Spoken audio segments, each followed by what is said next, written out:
Pastor Adeboye sue me to court for wetin I wan go talk. Yes, Pastor Adeboye. Now, I know the place where you dey go do your juju.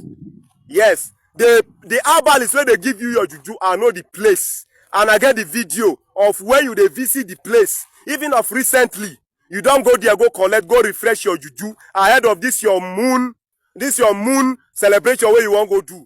Ẹ̀yin èèyàn mi, ẹgbọ́n tí bọ̀bọ̀ yìí sọ, ó ní kí Pastor Adébóyè tó bá ṣe pé lórí láyà pé kó gbóhùn lọ sí kóòtù ní ọ̀rọ̀ tó ń sọ pé ó lọ ń ṣoògùn. Gbogbo àwọn pásítọ̀ orílẹ̀-èdè ilẹ̀ Yorùbá, gbogbo àwọn pásítọ̀ orílẹ̀-èdè Nàìjíríà, oògùn ni gbogbo wọn ń ṣe. Ẹ̀yin náà ẹgbọ́n tí bọ̀bọ̀ yìí sọ, ẹgbọ́n nǹkan tó. Hello everybody.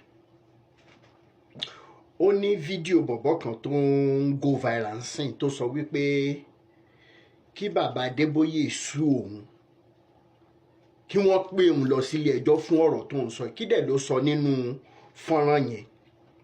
Ó allege wípé òun mọ ibi tí bàbá Adébóyè ti lọ ń ṣoògùn tí wọ́n ń ṣe dúdú lọ́dọ̀ ẹ̀, tán ń ṣe ìṣẹ̀ṣe lọ́dọ̀ ẹ̀. Ṣùgbọ́n ojú tí ọ̀pọ̀ nù yín máa fi wo ọ̀rọ̀ yìí, ẹ má bínú, yóò yàtọ̀ díẹ̀ sí ojú tí èmi á fi wò ó. Kí n tó sọ kékeré nínú ìtì máa sọ ń bẹ̀, ẹ jẹ́ sáré wo fídíò bọ̀bọ̀ yìí, mò ń padà bọ̀. Pastor Adeboye sue me to court for wetin I wan go talk. Yes, Pastor Adeboye. Now, I know the place where you dey go do your juju. Yes, the herbalist where they give you your juju, I know the place. And I get the video of where you dey visit the place. Even of recently, you don't go there, go collect, go refresh your juju ahead of this your moon celebration where you wan go do. And I get the evidence. May Pastor Adeboye sue me to court, I go expose you. Yes, since we be say yes, the hardship of this country no really concern you. All you know na your own pockets. Me sef, I dey ready to expose you. I go end your source of income. You no go dey get any money again from this your church again. Pastor Adeboye, I say sue me to court. The person wey dey do your juju for you, wey be say yes, you dey bewitch all this your fellowship, all this your member of your church, I go expose am. I go call the woman come outside. The woman, me and she, we dey talk normally, and I want to expose you. Now me tell you, I get every evidence. If una like, make una sue me go Supreme Court. If una like, make una carry me go World Court. I go start there firmly. I go defend myself and I go bring the evidence. Bam! The evidence shock. I see on. Ọ̀rọ̀ tí à ń fà lẹ́sẹ̀ káàkiri nípa àwọn àṣírí tó ń tú káàkiri tí arákùnrin tún àlẹ́ nípa bàbá Adébóyè, ẹ̀yin náà ti rí. Ṣùgbọ́n mo fẹ́ rán wa létí ìtàn kékeré kan nínú 2 Kings chapter 5 tí arákùnrin kan tó ń pè ní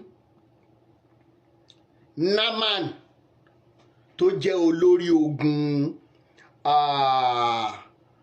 àmì ọba tó ń pè ní Aram. Ṣùgbọ́n pẹ̀lú bí arákùnrin ṣe lágbára tó, bó ṣe ní ọgbọ́n ogun jíjà tó, ó ní ṣùgbọ́n kan láyé ẹ̀, tẹ́yìn náà sì mọ̀ ń kọrin pé ṣùgbọ́n kan bẹ láyé mi, èmi kò fẹ́ mọ́ látòní lọ. Ọba tó wo ṣùgbọ́n Jábésì wo ṣùgbọ́n ayé mi, àbí kí ni ṣùgbọ́n arákùnrin ni wípé ó ní ẹ̀tẹ̀ lára. Nígbà tó dé látògúnjọ́ náà lọ, ó lọ bá ọba, ó ní a gbọ́ pé nǹkan báyìí ń ṣẹlẹ̀ ní Ísírẹ́lì, ó ṣe fún mi ní lẹ́tà kí n lọ fún ọba Ísírẹ́lì pé kó wo ẹ̀tẹ̀ mi sàn. Ọba sì kọ lẹ́tà. Nígbà tó mú lẹ́tà yẹn dé ọ̀dọ̀ ọba Ísírẹ́lì ka lẹ́tà, ó ya aṣọ ẹ̀ pé arákùnrin Árámù yìí fẹ́ wá fogun jaun ló ṣe ní kóun lọ ṣerú iṣẹ́ ìyanu báyìí. Báwo lòun ṣe fẹ́ ṣerú iṣẹ́ ìyanu báyìí? Ká mọ̀ bá ọ̀rọ̀ lọlé olópò. Ìgbà tí Èlíṣà gbọ́ pé ọba Ísírẹ́lì ya aṣọ ẹ̀, ó wá ránṣẹ́, kí ló dé tí ọba ya aṣọ? Nǹkan báyìí ni wọ́n gbé wá o. Ọ̀tọ̀ ó ya ẹnikẹ́ arákùnrin yẹn wá.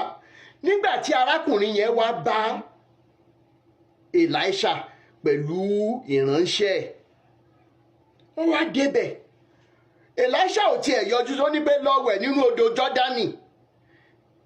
Ó wá bínú pé bóun ṣe tó yìí, bí èmi Adébóyè ṣe tó yìí, bí èmi Oyèdépò ṣe tó yìí, bí èmi Olúkọ̀yà ṣe lágbára tí mo nípò tó yìí tí mò ń kọ́ńtrol ọlọ́pàá, bí èmi Abíárà ṣe tó yìí, bí èmi Ezekiah ṣe tó yìí, bí èmi Johnson Suleiman ṣe tó yìí, tí mo lè ní ká pààyàn, tí mo lè ní ká fàyàn ya pẹ́rẹpẹ̀rẹ, bí èmi kí náà ń pè Kúmúyì ṣe tó yìí, pẹ̀lú gbogbo ẹ̀yin tó kù tẹ́ rò wípé ẹ jẹ́ nǹkan kan, báwo la ṣe máa ní ká lọ wẹ̀ nínú odò ìládúrú gbogbo odò gidi tó wà káàkiri àgbáyé?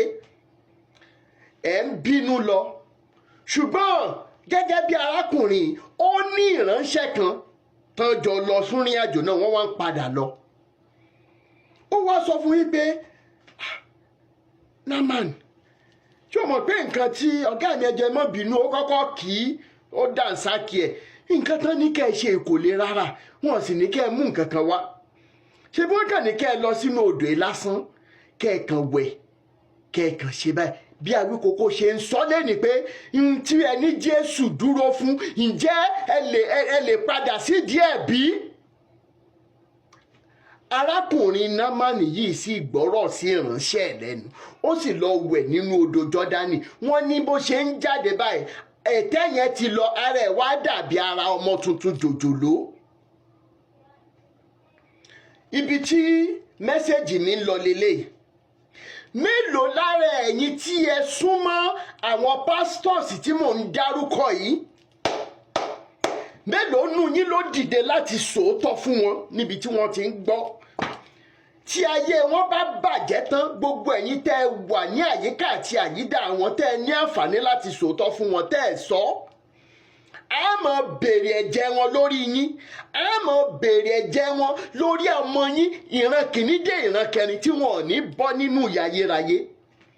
A máa béèrè lọ́wọ́ gbogbo ẹ̀yin tẹ́ ẹ súnmọ́ wọn ṣùgbọ́n ẹ sọ òótọ́ ọ̀rọ̀ torí owó àti ọrọ̀ ayé tẹ́ ẹ ń rí kó jọ nínú òṣì táwọn fúnra wọn gan ṣe, torí wọ́n ní pé tá a bá kọ́ ní lóró tó ṣèkà, oró nù títí ẹ̀ gangan ló ń ṣe. Ǹjẹ́ mọ̀ wípé gbogbo àwọn tá à ń pè ní pastors yìí, torí kí n balance message mi nínú fídíò yìí, ǹjẹ́ mọ̀ wípé wọ́n máa ń ní ọ̀pọ̀ ìgbà tí wọ́n ń dá sunkún nínú yàrá wọn, nínú yẹ̀wù tán bá dá wà pé ayé àwọn ló bàjẹ́ tó báyìí, tí àwọn èèyàn ò dẹ̀ lè sọ òótọ́ fún àwọn. Gbogbo ẹ̀yin tẹ́ wá wà láyìíká àti àyídá wọn lórí social media, ẹ mọ̀ bá wa jà, ẹ mọ̀ fún wọn advice, ẹ pa ẹni bàbá, ẹ pa ẹni yìí ìyá, ẹ pa ẹni yìí toró sọ̀rọ̀ sí yín. Ṣé ẹ mọ̀ pé àwọn fúnra wọn mọ̀ pé ń ba ayé àwọn jẹ́ ni? Wọ́n sunkún kọ̀kọ̀, àwọn pastors ń sunkún kọ̀kọ̀. Ẹ gbàgbé bó ṣe happen. Ṣùgbọ́n ẹkún kọ̀kọ̀ wọn náà, ǹjẹ́ wọ́n ronú àti yíwà padà bí? Awíkókó dé tí ó mọ̀ nà wọ́n ní pọ̀pá ọ̀rọ̀, pẹ̀tẹ̀pẹ̀tẹ̀ ni ẹni tó bá ta sí lára kó lọ ṣàtúnṣe. Ṣùgbọ́n mo ń fi fídíò yìí, mo fi ń bá ẹ̀yin tẹ́ ẹ jí wọn ká, right hand man ní gbogbo wọn, gbogbo ẹ̀yin tẹ́ ẹ jẹ́ ikọ̀ àti ìríjú wọn, gbogbo ẹ̀yin tẹ́ ẹ jọ ń ṣe wọléwọ̀de, tẹ́ ẹ rí n tó ń ṣẹlẹ̀ bí mi ṣe ń bá obìnrin sùn nínú ọ́fíìsì ẹ̀, kì í ṣe pé bóyá ó tiẹ̀ fi ń ṣe nǹkan kan, ṣùgbọ́n ó ní wàhálà bíbá sùn iná ni. Ó dẹ̀ mọ́ dẹ̀ ní ránkàdédé bàbá, tí pásítọ̀ ẹ bá ti wá bá ọmọ tó sùn tán nínú ọ́fíìsì, tóbìnrin yẹn bá ti jáde, wà wá padà sínú ọ̀rọ̀, bàbá o, ẹ máa jọ máa sọ pé ìwọ náà lọ mú tiẹ̀. Another message tó tọ́ lórí tébù mi sìn, pásítọ̀ méjì tí wọ́n jọ ń bá ọmọ kan náà sùn, mo ti send message sí the second pastor nsìn pé Awíkókó ní ẹjọ́ bá èrò, wọ́n ti allege pé ó ṣe nǹkan báyìí. Kí ni mò ń sọ ọ́nù fún ẹ? Ǹjẹ́ ẹ lè sòótọ́ ọ̀rọ̀ fún wọn? Ǹjẹ́ ẹ lè bu òróró ọ̀rọ̀ sí ibi tí bàtà ti ń ta àwọn pastors yìí lẹ́sẹ̀, kẹ́ ẹ sọ òótọ́ ọ̀rọ̀ fún wọn? Wípé ìlú kan tún wà tó já ayé lọ, wàá mú mi débẹ̀ yé Ọlọ́run mi. Ṣé bí bá ṣe ń kọ́ nìyẹn? Ọ̀rẹ́ mi ní ẹ̀mọ́ ọkọ Adébóyè, níbo lòun lọ lẹ́yìn ayé? Kúmúyì, níbo lòun lọ lẹ́yìn ayé? Olúkọ̀yà, Oyèdépò, Ezekiah, gbogbo kèrègbè tó wà lábẹ́ gbogbo yín pátá. Ó níbì kan wà tẹ́ ẹ̀ ń lọ ṣé gbogbo qualities ibi tẹ́ ń lọ ẹ̀ ṣé òun lẹ̀ ń output yìí. mo tún sọ lẹ́ẹ̀kan sí kí fídíò ìmọ̀ gbójú gbogbo ẹ̀yin tẹ́ yí àwọn pípù ìka tẹ́ ń sọ fún ọ wípé ẹ mọ̀ jó lọ àwọn ẹ̀yìn yín Elédùmarè yóò mọ̀ béèrè lọ́wọ́ yín yóò mọ̀ béèrè lọ́wọ́ ẹbí àti ara yín yóò mọ̀ béèrè lọ́wọ́ àwọn ọmọ láti ìran kìíní dé ìran kẹrin wọ́n ò rí owó orí pépà báyìí wọ́n mọ̀ pé lówó yóò jẹ wọn yóò jẹ jẹwọjẹwọ etí wọn ẹ lọ kọ́lẹ̀ mi ní sọ jù báyìí lọ ó dìgbà náà.